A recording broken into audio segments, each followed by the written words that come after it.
This book belongs here, I think. Huh. There's one missing.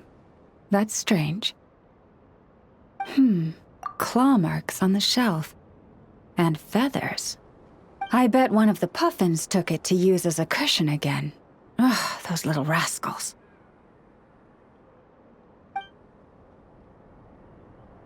I need you to head back into the woods and see if anyone has a book in their nest.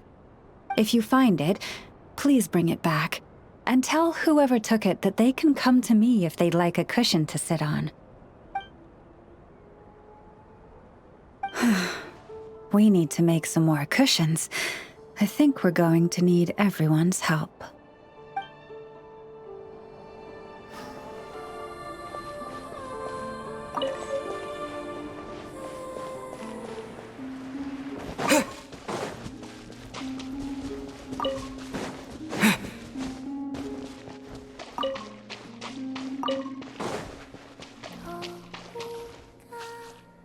Looking for me? Try sensing the power of Kuvaki, and you might spot me coming next time.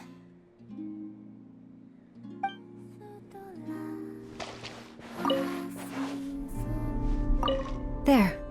All better. Next time, if it's too heavy, don't try and lift it. Acting tough isn't going to solve anything. Now, if you injure yourself again, or if there's an emergency, you know where to find me, okay? Off you go now. Oh, actually, one moment. Take this twig. I picked it up by the roadside. It seems nice and sturdy. Of course. And do tell your friends that they're always welcome here if they need a warm place to stay. I know the weather's been quite cold lately.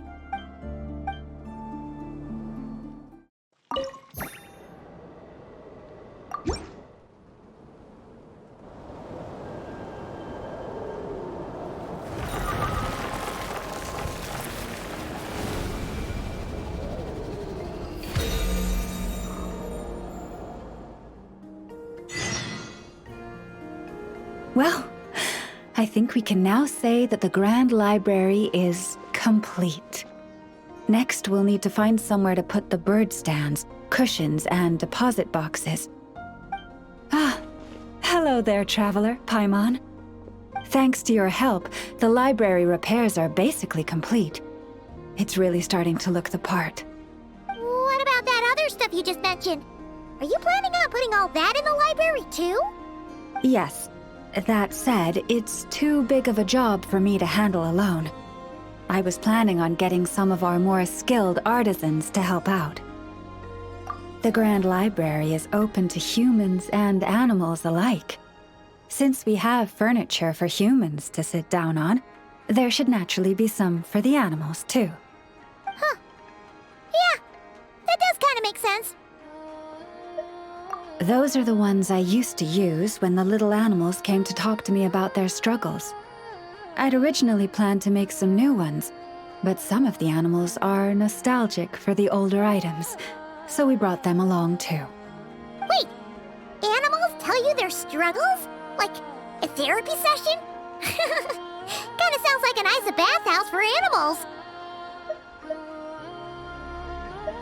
This is one of my duties as Moonchanter. I would not call it hard work. And it's true. All living things have a need to feel heard. I have always encouraged everyone to come to me without reservation, whatever troubles they may be facing. Hiding your thoughts deep in your heart will not solve anything. In fact, it often makes the problem worse. Oh, well, I've never looked at the numbers, but my sense is that the animals consult me more often. After all, my daily routine is more or less the same as that of my people, and they don't usually come during work hours. It's only when I have free time that I get the occasional human visitor. Animals, on the other hand, lead very different routines from us. Chic badgers tend to visit in the early morning hours, while ibises often drop by after sunrise. Finches come in flocks during the afternoon, chirping and chattering away. The rhyme-horned deer visit at dusk, mostly alone, though sometimes with one or two friends. And once night has fallen, I get the odd weasel thief burrowing into my home. Oh, but that leaves you with no time to yourself at all. It truly is. There was one time when a weasel thief stole some pine cones that a group of finches was hoarding. It must have been around 20 finches that flew to my bedside in the dead of night to protest the transgression. I had to ask a sniffer mole who I'd just been chatting with to invite the weasel thief over. It took a lot of work to convince it to reveal where the pine cones were. By the time all parties were satisfied and ready to leave, the sun was up. I slept in till past noon that day. My mom would have given up and gone back to sleep long before you did. And probably pulled a blanket over her head first to block out the noise. Since they'd taken the trouble to come to me, I felt I had a duty to help them.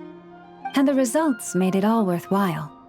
After getting everything off their chests, the finches went back to happily hopping around, and the weasel thief went off in search of new, exciting treasure. But humans are less forthcoming than animals. Too often, they hide their true feelings in the deepest corners of their hearts.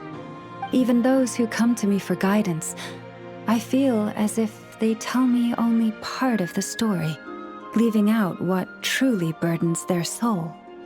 Perhaps they are unwilling to say it out loud, to face the real issues head on. Human society often encourages people to hide their true selves.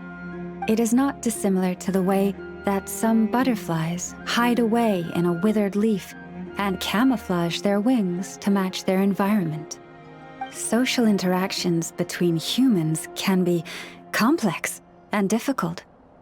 Everyone has their way of coping, and I don't judge them for it. Nonetheless, suppressing one's true feelings can easily lead to melancholy and depression. Deep-seated issues like that are difficult to resolve, no matter what advice I give. So I had an idea. I thought, what if I could find a way to bring complicated human minds and straightforward animal ones together? Maybe by spending some time around each other, both could experience a new perspective. It was with that in mind that I renovated the Grand Library and turned it into what it is today, spacious and well-ventilated, and open to humans and animals to come and go as they please. Except maybe on rainy days, when they're looking for shelter. But the rest of the time, people can visit whenever they want, to spend time with the animals, browse books, rest, and enjoy the sun. And perhaps the company of our dear animal friends, who will not be driven away by anything they say, might encourage people to open their hearts and share the truth of what lies within. Oh, wow. You really put a lot of thought into this library renovation. Oh, it sounds great to Paimon. Hugging fluffy animals, lounging in a chair all day without a care in the world. Just thinking about it makes Paimon feel all warm and fuzzy. Of course. Your assistance with the renovation works was invaluable. It should go without saying that the Library of the Frost Moon Scions shall always be open to you.